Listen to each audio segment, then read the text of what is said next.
Целеустремленная и выносливая. И спортивная злость имеется. Владислава Ластовская теннисом занимается 6 лет. Она многократная победительница различных турниров не только в Коми, но и в России.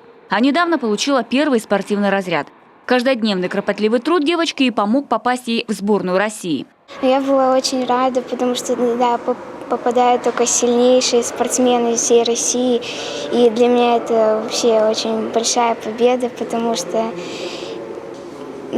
там вообще самые сильные дети. Я никогда не думала, что туда попаду. Мне сказали родители, я очень была рада, у меня были прям эмоции такие радостные. Работать с Владой – одно удовольствие, отмечает ее персональный тренер Александр Прохоров. У девочки огромное желание заниматься спортом, поэтому и радует результаты. Это расширенный состав сборной. Это сейчас у сборной в каждой категории есть определенное количество игроков до 13 лет, до 15 лет, до 17 лет, до 19 лет. И потом наша основная сборная. Влада сейчас на первоначальном этапе, на первой ступени, это до 13 лет в сборных, хотя ей еще 10 лет.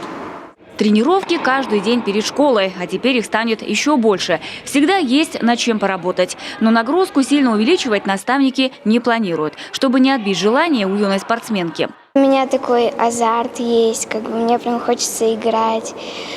Есть интересные соперники, с которыми прям интересно играть.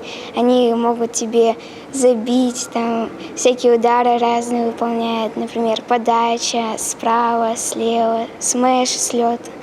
Вообще это разнообразная игра, можно все сделать, что хочешь. Тем более теперь есть такой стимул. Кроме тенниса, Владислава занимается еще плаванием, кстати, тоже успешно, и музыкой. Она стипендиат правительства Республики Коми. Различные соревнования и увлечения не мешают в учебе девочки. Вот уже 5-й год она круглая отличница. Анастасия Тюрина, Павел Люлянмин, телеканал Юрган.